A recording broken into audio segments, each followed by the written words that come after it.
반갑습니다. 저는 소개받은 대로 어물교 환경연대 공동대표를 맡고 있고요. 저는 서울교당 교도입니다.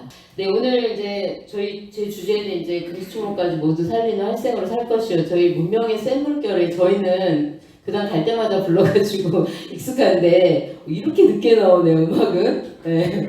저기 성가 반주에 맞춰보니까 굉장히 늦는데 어쨌든 만생령 건져낼 법이 이 법이니라 하셨잖아요. 여러분들 다 알고 계시죠? 근데 좀 헤매고 있는 것 같아요, 우리가. 어떻게 이제 이 법 가지고 만생령을 건져낼 건지, 저희가 이제 제시하는, 하나의 방안을 오늘 같이 얘기를 좀 해봤으면 좋겠습니다. 예, 여러분들 기후위기라는 얘기 너무 많이 들으셔서 다들 이제 그냥 일상의 단어처럼 알고 계실 거예요. 올여름 날씨기 괜찮으셨어요? 어떠셨어요? 아, 날만 했어? 예, 내 인생에 가장 더웠다. 한번 손 한번 들어보세요. 그랬죠. 저도 그랬고요. 네, 오늘 가장 사람들이 두려워하는 게 이번 여름이 가장 시원할 것이다 라는 이 말 때문에 많이 두려워하는 것 같습니다. 한번 맞춰보세요. 12,000년 전에 활동하기 가장 온화한 기후가 시작이 됐다 그래요. 안전하다는 의미의 짖을 때를 말하는데, 그리고 농사의 시작. 우리가 짖을 때 지리 시간에 많이 배웠습니다. 지금을 말하는데요. 이 시기를 지금 짖을 때적으로 뭐라고 말을 할까요? 한번 맞춰볼까요? 네, 무슨 새라고 할까요? 무슨 새? 두 글자 맞춰보세요. 지질학적으로 지금이 가장 살기 좋은, 인간이 농사를 짓기 시작했던 때예요. 신생대의 마지막 말인데요. 자, 뭘까요? 무슨 새라고 할까요? 네, 자, 추임새. 나홀로새. 네, 나홀로새. 자, 나홀로새는 아닙니다. 네, 홀로새라고 하죠. 네, 홀로새라고 그래요. 자, 여러분 어디 가서 이제, 자, 지질대적으로 지질대로 봤을 때 지금 연대기를 뭐라고 표현하나요? 하면 뭐라고요? 홀로새라고 말씀하셔야 돼요. 홀로새는 가장 이제 인간이 살기 좋은. 자, 그럼 하나 더 여쭤볼게요. 지구가 몇 살일까요?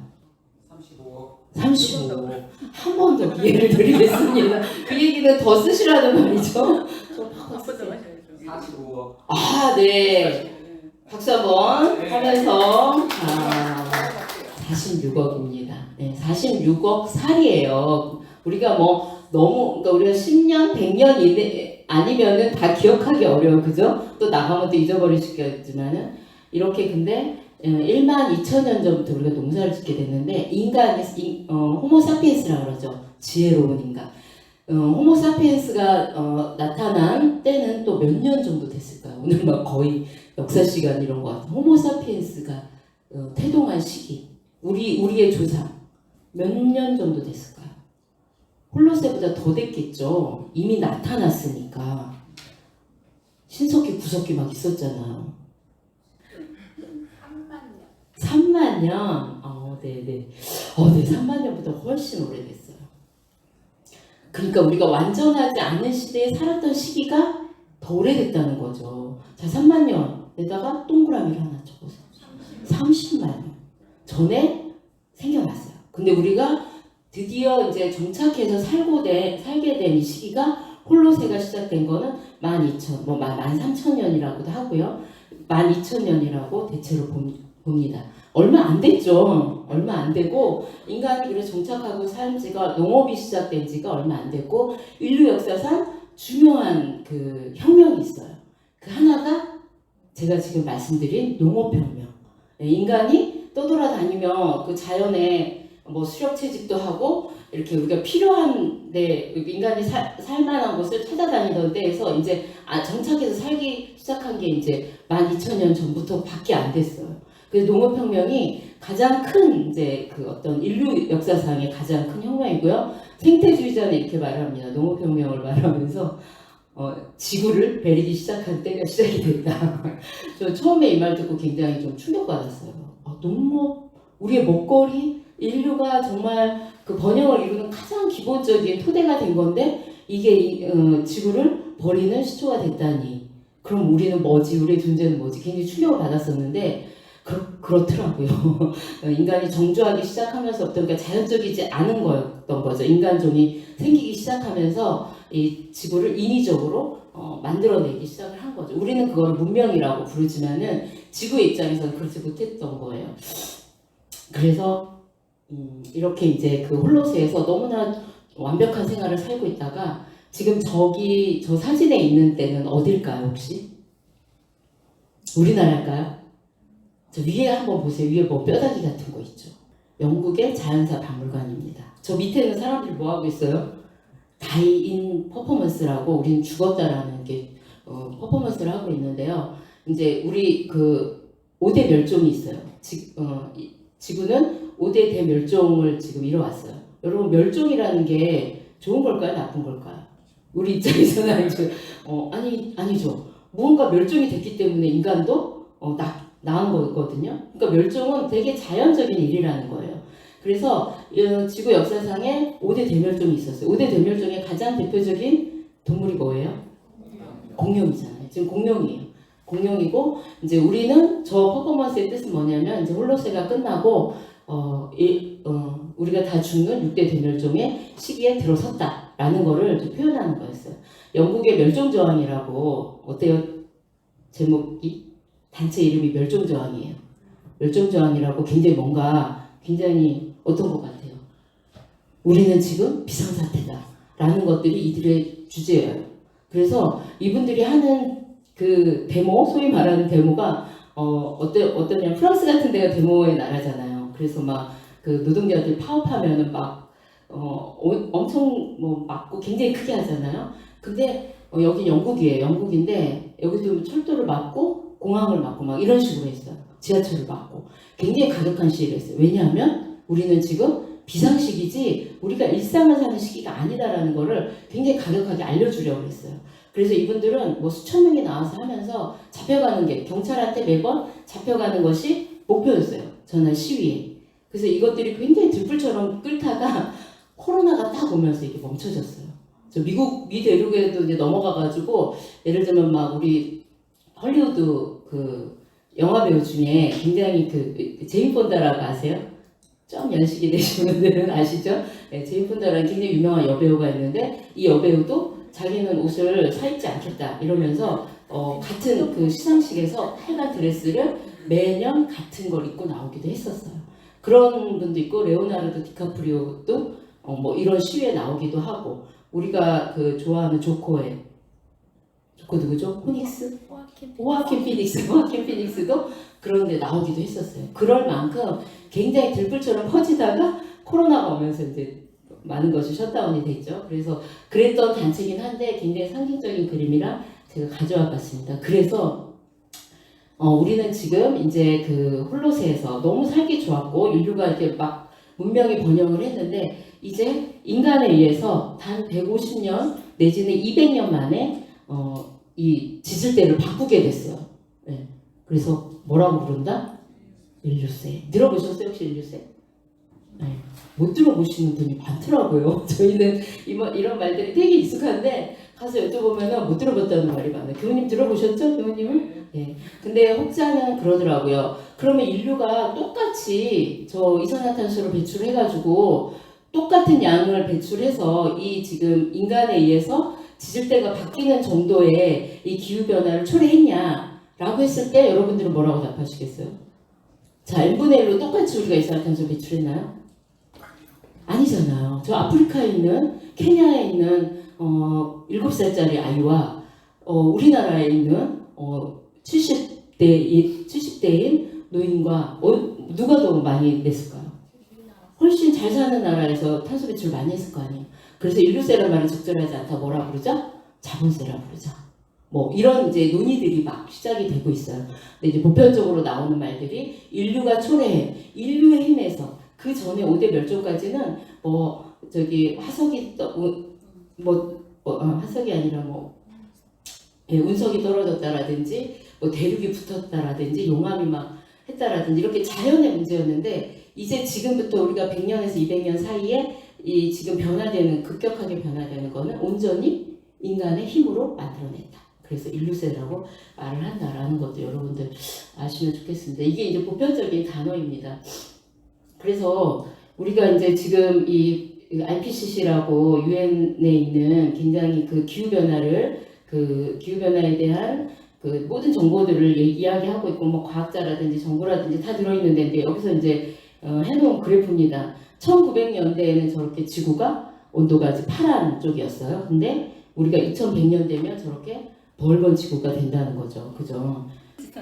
예, 1960년생. 50년생 혹시 있으세요? 예, 없으시군요. 예, 60년생. 예. 그 뒤에는 뭐. 자, 혹시 20년생이 가족 중에 있는 분? 2020년. 예, 손자? 손자 보셨어요? 네. 아직 손자들을 많이 안 보셨군요. 자, 저희의 차이입니다. 우리가 살았던 저렇게 누렸던 파란 지구를 이제는 아이들은 저렇게 태어나면서부터 빨간 거죠. 그래서 제가 이제 유튜브를 하나 들었는데 그러더라고요. 지금의 7살 아이들은 이미 저렇게 뜨거운 지구? 그래서 얘네들은 올해가 더웠어라고 하더라도 이미 얘는 태어났을 때부터 뜨거운 지구, 저 빨간 지구 속에서 시작을 했기 때문에 잘 모른다는 거예요. 거기다가 3년은 어땠어요? 마스크 쓰고 살았잖아요. 아, 그래서 생각해보니까는 지금 그래서 그분이 그러더라고요. 지금 7살 아이들 학교 가는 애들 보면은 꼭 안아주라고. 너무 힘든 시기에 태어난 아이들이다. 그리고 지금 인류는 뭘 어떻게 해야 될지를 지금 아직 답을 못 찾고 있어요. 아니요, 답은 있어요. 과학기술적 답은 과학자들이 얘기합니다. 95% 이상 해결 방법은 다 있대요. 기술이 있다. 근데 뭐가 없다? 네, 생각이 없다. 인식의 전환이 없는 거예요. 아직도 우리가 그 11월에 부산에서 플라스틱 국제 협약이 있어요. 우리나라에서. 그래서 아마 부산 협약이라는 게 나올 것 같아요. 근데 거기에는 그 협약을 방해하는 세력들이 있어요. 누가? 석유 회사들.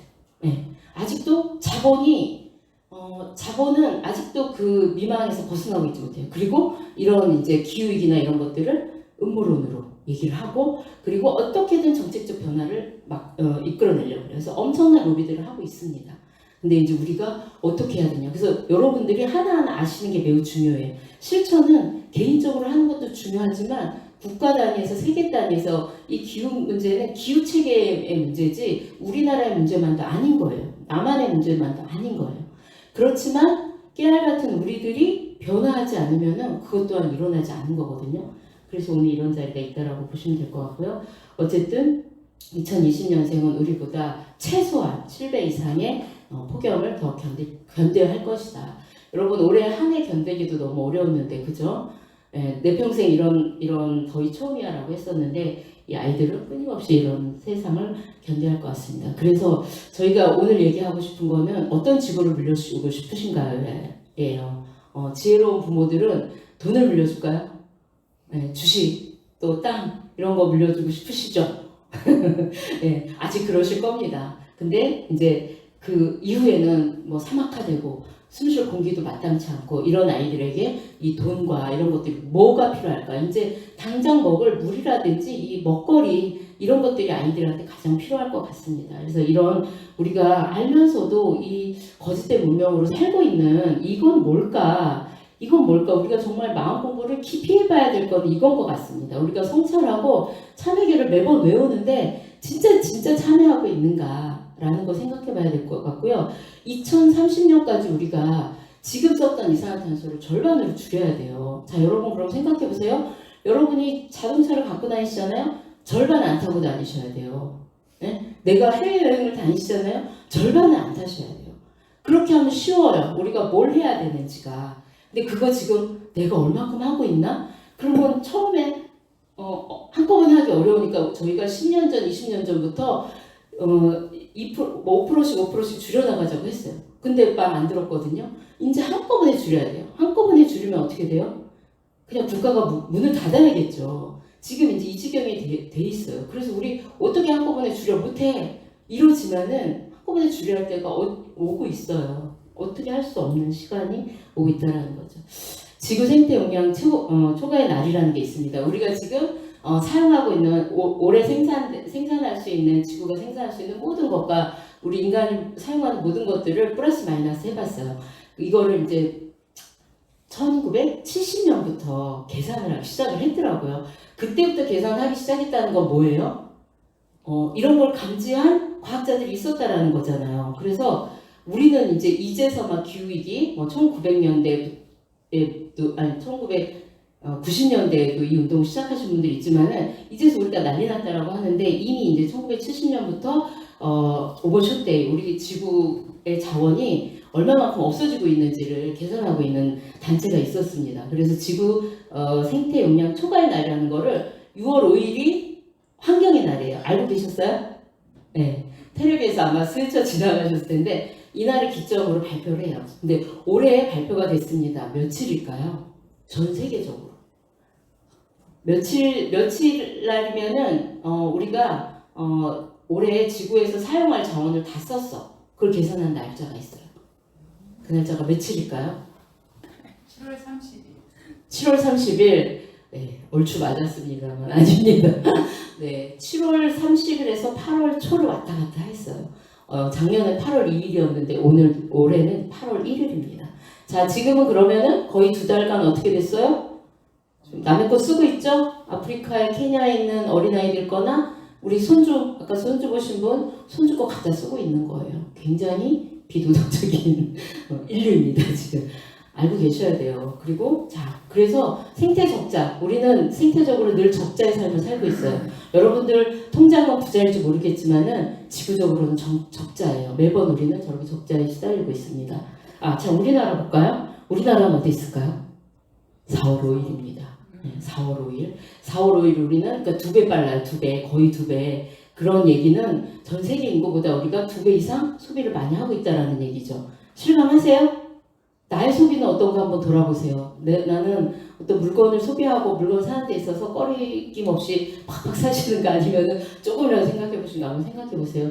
나는 안 그런데 도대체 누가 그럴까? 막 이렇게 생각하시는 건 아닌가요? 자, 어쨌든 그래서 생태 적자의 삶을 살고 있는데 전 세계가 이대로 살면은 지구가 몇 개 필요할까요? 저기 답 있죠? 몇 개예요? 지구가 몇 개 필요해요? 지금 이대로 살면 전 세계인이 5개? 컨닝을 잘해보세요. 전 세계적으로 5개는 호주예요. 호주처럼 살면 5개가 필요하다. 1개 반 더 돼요. 1.75. 이거는 이제 2017년 자료입니다. 최근 자료를 보면 2.75개, 좀 0.5개가 늘었어요. 두 번째 지구 있으십니까? 없으십니까? 없으시잖아요. 자, 화성 있나요? 화성 가실 용이 있으세요?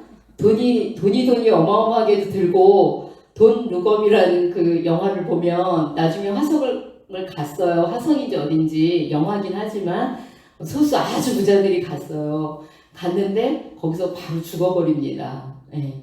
그러니까 누가 그래요. 화성을 그렇게 테라포밍이라고 지구처럼 살 수 있게 만들자 이런 이제 연구들을 하잖아요. 뭐 막 엄청 유명한 사람 빌 게이츠인가요? 빌 게이츠 뭐 또 뭐죠 테슬라의 일론 머스크가 막 화성 개발하자 그러잖아요. 근데 그 개발할 그 돈과 그 개발할 기술 갖고 지구를 잘 살게 하면 돼요. 이미 기술이 있다니까요. 근데 그 다른 행성 가서도 이렇게 살겠다는 거죠. 이렇게 살겠다고 하는 한 어느 행성도 갈 수도 없을 뿐더러 똑같아진다라는 거예요. 인류가 이런 깡패가 돼서 되겠습니까? 네, 그래서 우리나라는 기후 악당 국가라고 해요. 4개국이 있는데 이렇게 소비를 많이 해서 다른 데 저렇게 다른 세대도 못 살게 하고 있다. 라고 합니다. 자, 한국은 몇 개가 필요합니까? 자, 1.4개가 필요합니다. 네, 한국은 이제 3위예요. 저 호주나 미국 같은 경우는 석탄이라든지 석유라든지 그 화석연료가 많기 때문에 저렇게 생태 적자라고 보여지는데 우리나라는 그런 것도 없잖아요. 오로지 뭐로 인해서? 소비로 인해서. 우리 소비가 어마어마한 나라입니다. 자, 그래서 지난 9월 7일날 여기가 강남입니다. 기후시민들 3만 명이 강남에 모였어요. 아마 단일 시위로는 우리나라에서 굉장히 제일 많이 모인 거고 가장 많은 세대가 모였습니다. 그러니까 업고 온 아이들부터 아마 태중의 아이들도 있었을 거예요. 가장 다양한 세대들이 나왔던 집회였는데요. 전 세계가 9월 셋째 주 토요일이 되면은 기후행진을 해요. 전 세계적으로. 그러니까 기후에 대해서 다시 한번 각성하자. 올해는 이제 9월 7일 날 한국에서는 좀 빨리 했는데요. 강남으로 갔습니다. 강남대로예요. 처음이죠. 강남에 이런 큰 집회는. 왜 강남으로 갔을까요? 기후는 불평등합니다. 아까 말씀드렸죠. 우리는 n분의 1의 잘못을 하지 않았다고. 더군다나 소득에 있어서. 그러니까 우리나라도 다른 나라에 비하면 기후 깡패국이지만은 우리나라 안에서도 또 우리가 어디에 처했냐에 따라서 굉장히 남의 거를 뺏어서 살고 있는 거예요. 그래서 기후는 굉장히 불평등한 문제다. 불평등의 문제를 담고 있어요. 보시다시피 전 세계 소득 불평등을 봤을 때 저 10%가 세계의 소득의 부를 50%를 갖고 있어요. 나머지가 그걸 나눠 갖고 있는 거죠. 근데 이 10%가 온실가스 배출량을 보면은 50%를 내고 있어요. 그러니까 중요한 거는 이 10%가 각성해야겠죠. 네. 그래서 우리나라 부자들이 많이 몰려 살고 있다는 강남으로 갔어요. 자본주의 심장. 송도도 좀 그렇지 않나요? 송도도 이쪽 경기도의 강남 아닌가요? 자, 우리는 각성하실 분들은 각성하시고, 나는 아니지만은 나도 줄여야겠다 이렇게 생각하시면 좋을 것 같습니다. 그래서 우리나라도 기후소송을 했어요. 누가 했냐? 4년 전에 저 아이들이 먼저 했어요. 청소년 기후소송단이 2020년도에 먼저 우리의 미래 세대를 더 이상 어른들을 믿을 수 없다. 그래서 기후소송을 시작을 했고, 그 다음에 이제 또 이제 시민단체라든지 일반 그 기후시민들이 또 기후소송을 했습니다. 그리고 아기 소송까지 2022년에 아기 소송까지 해가지고 4가지 소송이 있었어요. 그래서 이거를 하나로 합쳐가지고 9월 30일 날 판결이 났습니다. 예.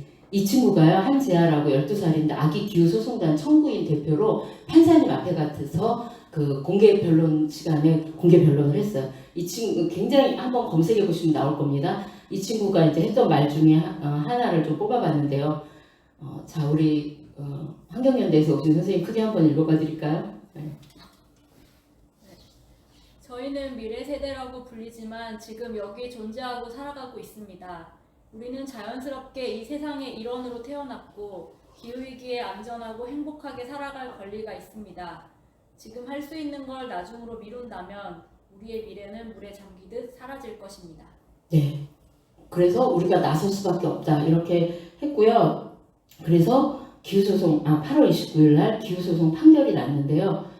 일부 헌법과 불일치하다. 헌법재판소에서 했기 때문에 헌법과 불일치하기 때문에 국가가 대책을 세워야 된다라는 완전하지는 않았어요. 그렇지만 굉장히 중요한 판결이 났습니다. 2050년 탄소 제로, 2050년은요 모든 나라가 탄소 제로 해야 돼요. 영국이 그 산업혁명, 인류 역사상 가장 중요한 역사상 2가지 사건 중에 하나가 아까 말했듯이 농업혁명하고 산업혁명이거든요. 산업혁명의 나라하면 어디입니까? 영국이잖아요. 우리가 기후위기에 이산화탄소에 주범하면 생각나는 발전소가 뭐예요? 석탄발전소잖아요. 어제 9월 30일자로 영국에서 142년간 뗐던 석탄화력발전소가 문을 닫았어요. 네. 자, 석탄의 시대가 끝났다는 얘기예요. 자, 볼까요? 우리가 신석기 시대가 돌이 없어서 청동기 시대로 넘어간 게 아니잖아요. 청동기 시대가 철이 없어져서 철기 시대로 넘어간 게 아니잖아요. 지금 활석연료 시대가 다 우리가 아직도 있는데 왜 아깝잖아. 이게 아닌 거예요. 이 시대의 흐름이라는 거는 그 시대에 우리가 쓸 수 있는 자원이 있더라도 그 시대의 전환이 요구되는 바에 따라서 전환된다라는 걸 보여주는 거죠. 그래서 우리는 뭘로 가야 돼요? 지금 뭘로 전환을 해요? 우리 강사님이 하고 계시잖아요. 네. 재생에너지.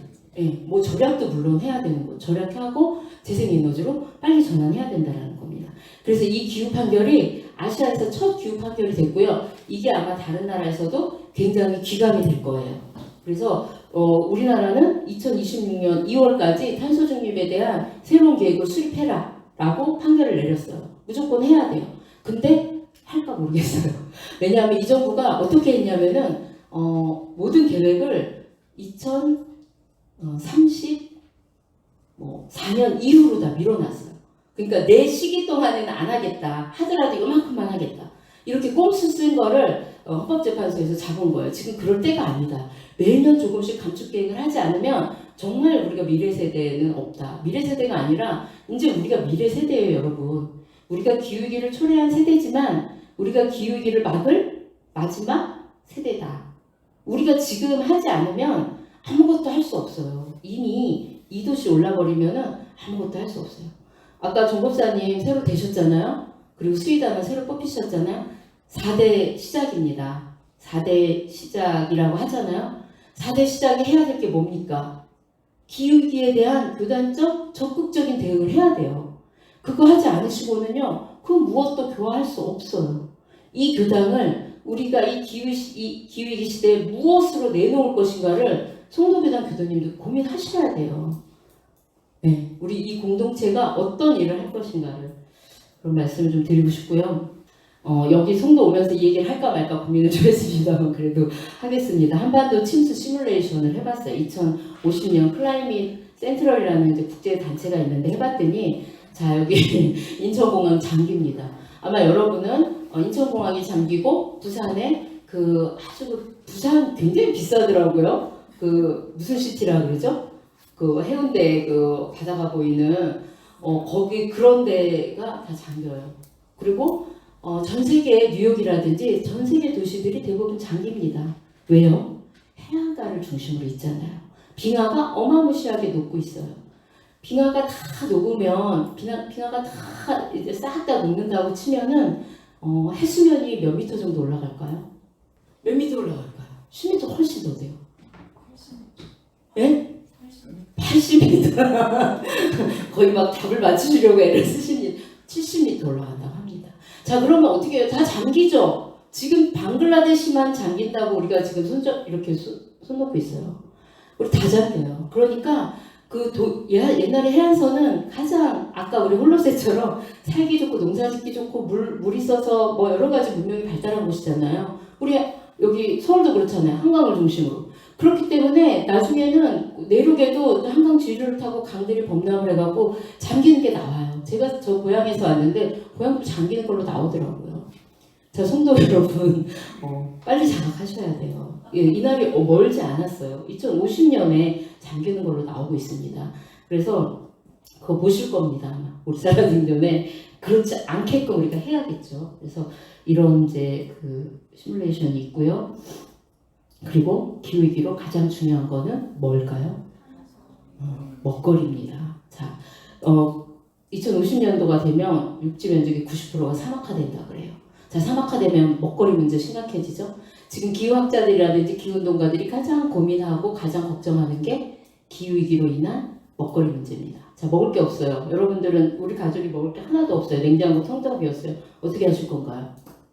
한 번도 생각 안 해보셨죠? 네.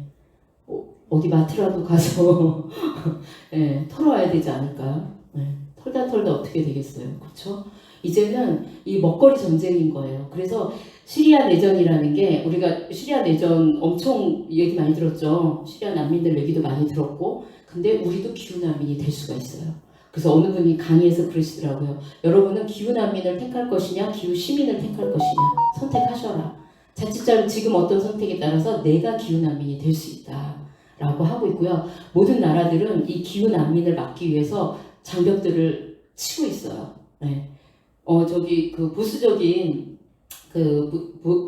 사람들이 수장이 된 나라들은 장벽들, 인종장벽 같은 것들 치면서 더군다나 그걸 기후위기의 대응이라고 얘기를 하고 있어요. 정책이라고. 우리가 야 너네 난민들 들어와서 탄소 발자국부터 늘릴 거 아니야. 이런 반대의 논리를 대고 있더라고요.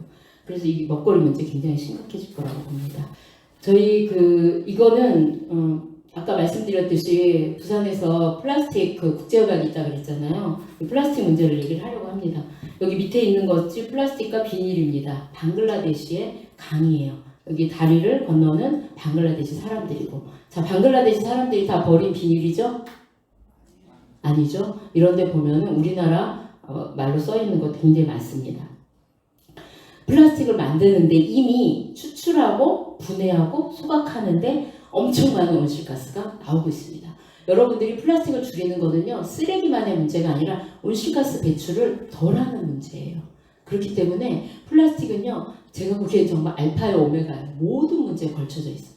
온실가스는 만드는 것부터 쓰레기를 내는 것 그리고 그것이 다시 어떻게 우리한테 돌아오는지에 굉장히 인과의 순리에 따라서 돌아가고 있습니다. 굉장히 중요한 문제여서 저희가 올해는 온불교 환경연대는 우리 초록교단들하고 같이 플라스틱 없애는 거를 줄이는 걸 한번 해보자.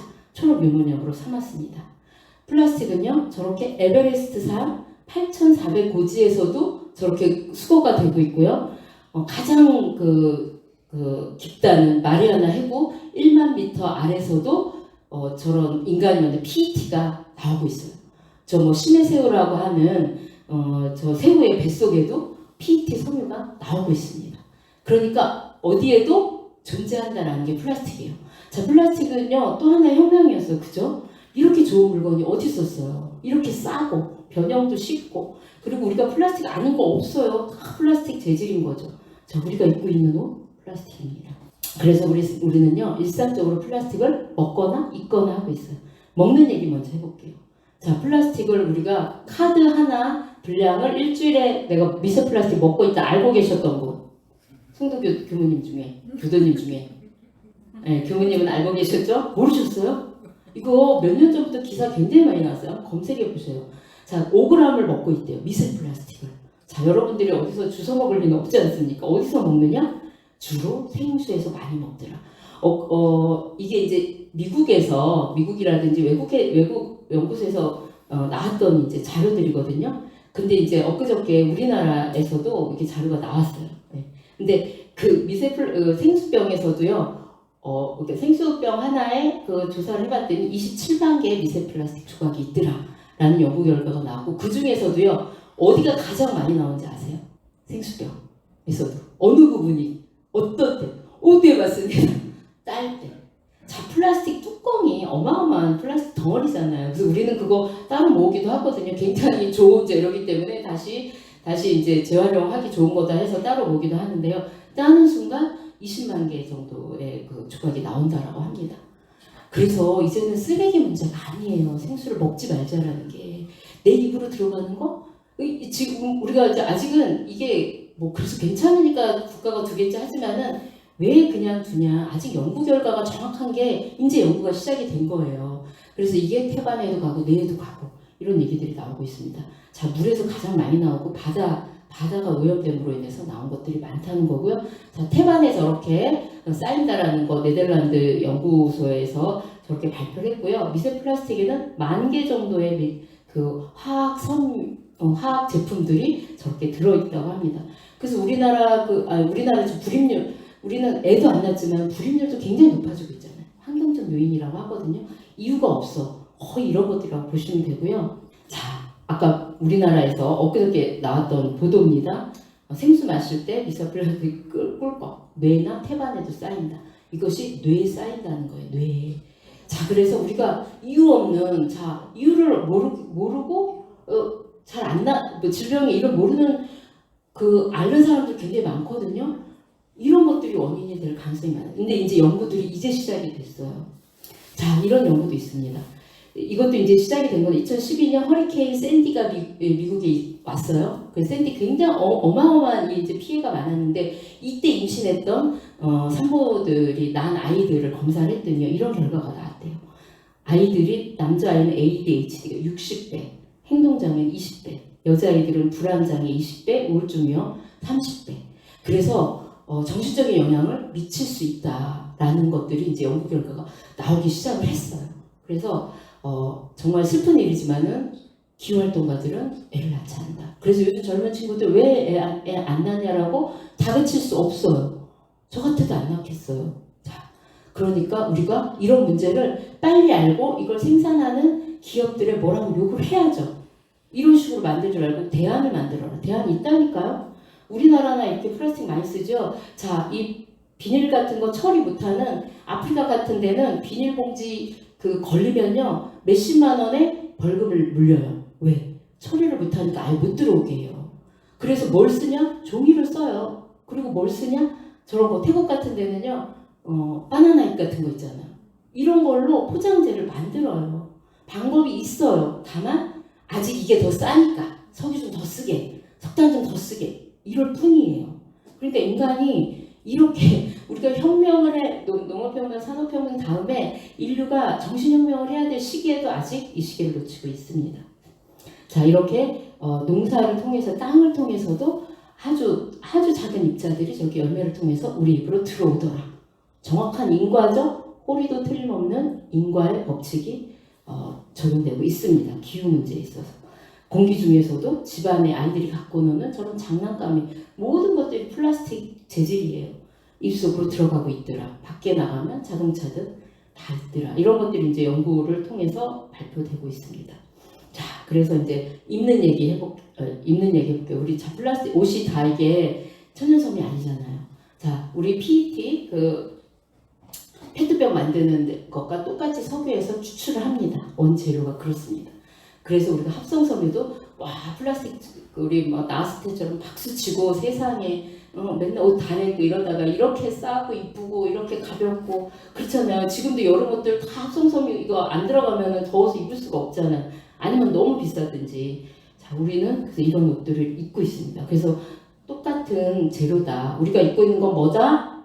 플라스틱이다. 이 생각을 가지셔야 될 것 같습니다.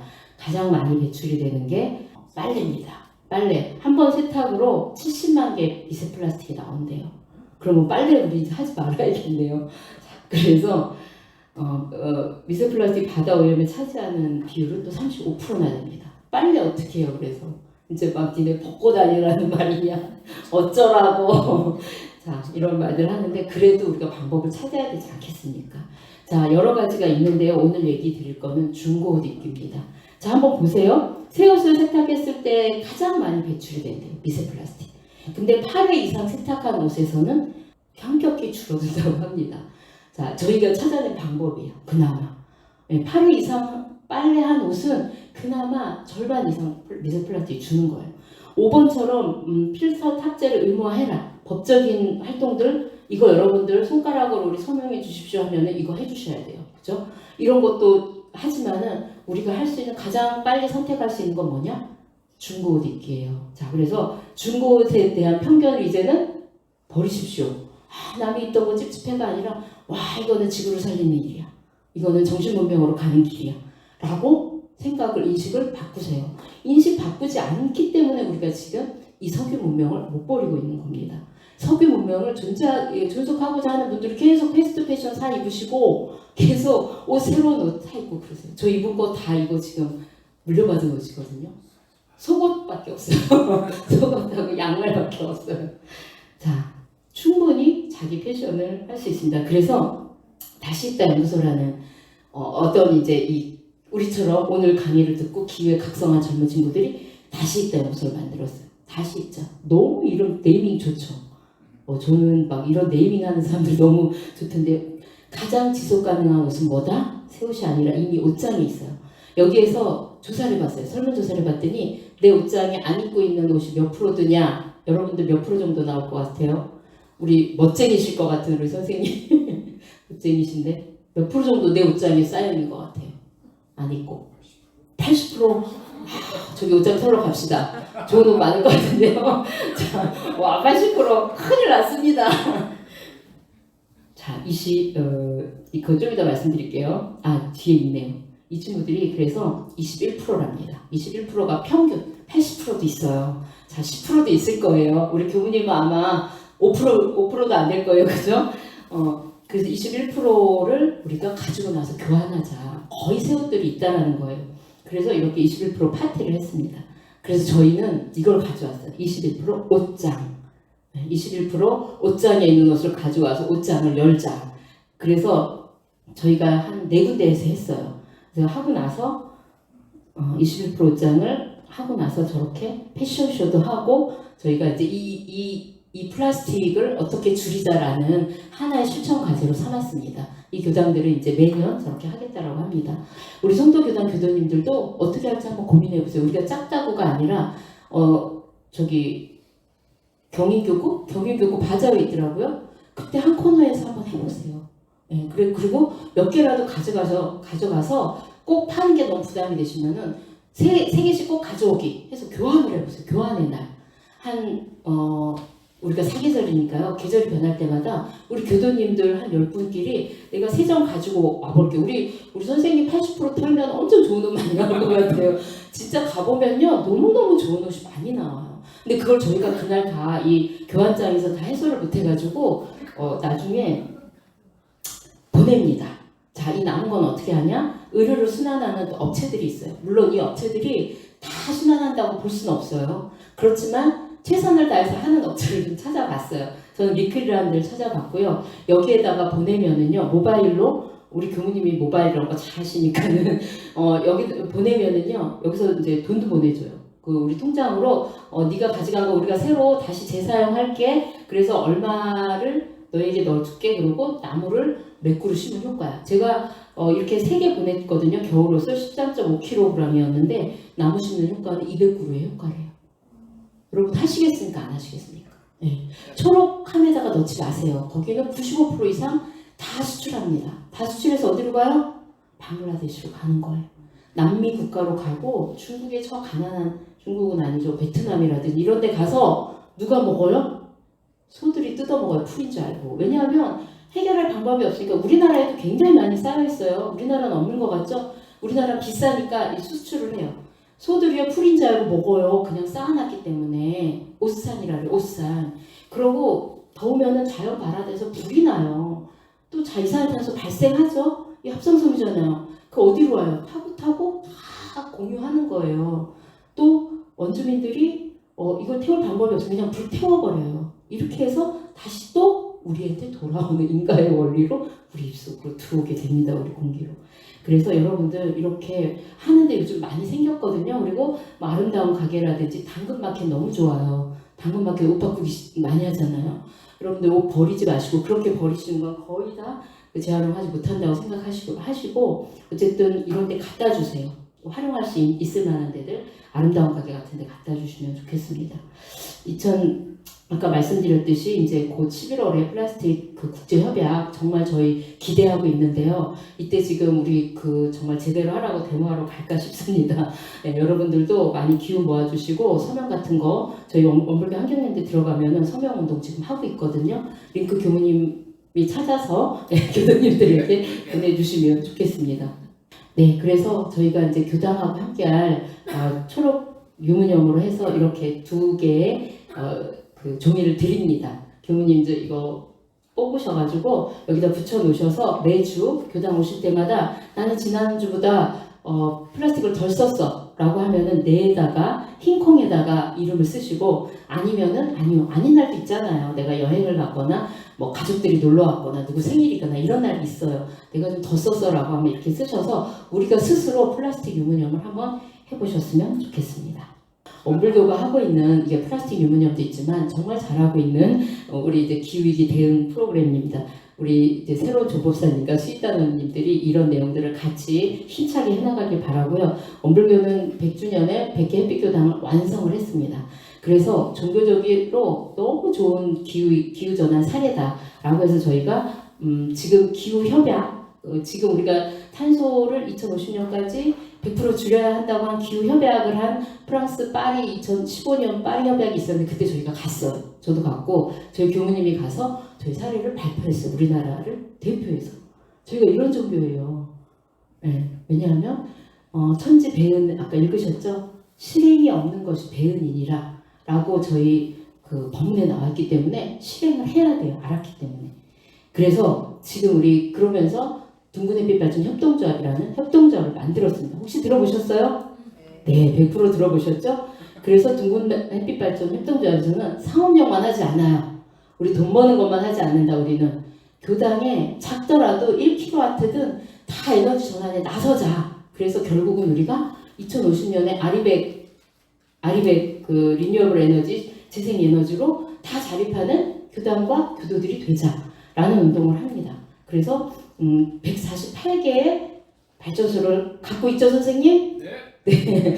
그래서 협동조합, 시민협동조합 중에 가장 많은 발전소를 갖고 있다고 작년에 상도 받았더라고요. 그죠, 교무님? 네. 그래서 여러분들 에너지 전환만큼 원불교가 굉장히 잘하고 있다. 그리고 여러분도 하실 수 있는 만큼 태양광 요즘 이제 가격 엄청 떨어졌잖아요. 95%가 떨어졌어요. 10년 전보다. 가장 싼 에너지원이 되고 있거든요. 여기에 어떤 방식으로도 여러분들 교무님 통해서 정보 얻으셔갖고 투자하셔도 돼요.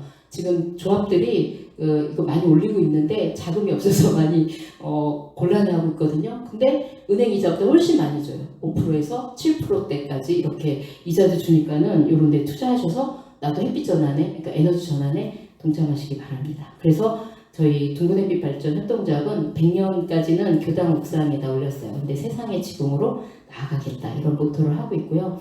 또 하나 마지막으로 저희가 나이만큼 나무를 심자. 이것도 인과를 적용을 한 겁니다. 우리가 인간이 살면 매일같이 탄소를 배출하고 있죠. 그래서 내가 돌아보면서 내가 배출한 만큼을 되돌리고 가자라는 거예요. 1년에 선생님, 1년에 우리가 나무를 몇 개 사용할까요? 평균 100년 산다고 봤을 때 몇 그루 정도 1년에 사용할까요? 1년에? 네. 컨닝을 너무 심하게 해주는 자, 평생 300그루니까 1년에 3그루 정도. 자, 300그루는 못해요, 그죠? 우리가 300그루 어떻게 심겠습니까? 왜냐면 3그루 정도는 여러분이 심을 수 있죠? 예. 그래서 옆에 보시면 날만큼 나물 진짜 계좌가 있습니다. 거기 아마 주거에도 있을 거고요. 그래서 계산을 해봤어요. 국립산림과학원에서 나무가 50년생이 인류에 미치는 영향에 대해서 산소, 물 재생산, 공기 정화 해봤더니 이건 인간이 하기에는 돈이 이만큼 든다는 걸 해봤더니 50년생 나무 가치가 1억 4천만 원이랍니다. 그럼 여러분들이 300그루를 심고 돌아가시잖아요? 그러면은 지구에 420억 원의 가치를 심는 거예요. 쉬워요, 안 쉬워요? 쉬워요. 자, 이제 한꺼번에 하시기 어려우시니까 내가 10년 동안 나눠서 하겠다. 이렇게 하시면 돼요. 그래서 이렇게 우리가 인과를 알았으니 인간을 어떻게 보존할 건지도 여러분들이 고민하셨으면 좋겠습니다. 그래서 아이들이 이런 피켓을 들고 나와요. 당신은 늙어 죽겠지만 난 기후위기로 죽을 것이다. 억울해 죽겠다.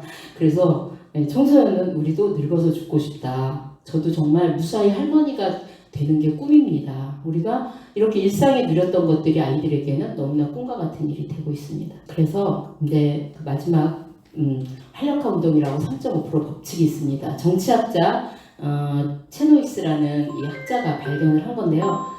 지난 100년간 성공한 혁명의 요인을 살펴봤더니 비폭력과 더불어 3.5%의 각성한 사람이 있으면 되더라라는 거였어요. 그래서 우리는 3.5%의 기후혁명가가 되실 겁니까? 네, 자 기후혁명가 되실 분 손 3.5%. 자 여기 100%입니다. 자 100%. 자 우리 100% 송도교당은 기후혁명가가 되기로 했으니까 여기 뭐가 돼도 될 겁니다. 우리 송도교당을 활용해서 뭐라도 해봅시다. 진짜 기후를 조금 이제는요 기후 못 막아요. 여러분들이 우리들이 내놓은 100년 전에 내놓은 이산화탄소가 100년에서 뭐 온실가스에 따라서 만년까지 가는 것도 있거든요. 어떻게 해야 된다? 적응하고 더디게 연기시키는 것입니다. 그거라도 해야 돼요. 1.5도씨에서 잡아 끌고 2도씨 못 가게 잡아 끄는 거. 그것이 우리가 해야 될 겁니다. 감히 이제 막을 수는 없어졌어요. 그래서 3.5% 혁명이 여러분들이 내가 학교에 가시면 선생님 학교 가시면 3.5% 만드셔야 돼요. 내가 직장에 가시면 3.5%의 나의 동기들을 만들어 주시기 바랍니다. 자, 여러분은 에고 가득한 인간 중심의 세상이 아니라 에코 가득한 이론상이 저렇게 둥글둥글한 우리 이론상이 구현되는 저런 에코의 시대로 저희 오불교 환경연대와 그리고 초록교당 우리 초록교단과 함께 같이 나아가시길 바랍니다. 네, 너무 오래 긴 시간 말씀드렸는데요. 죄송하고요. 들어주셔서 감사합니다.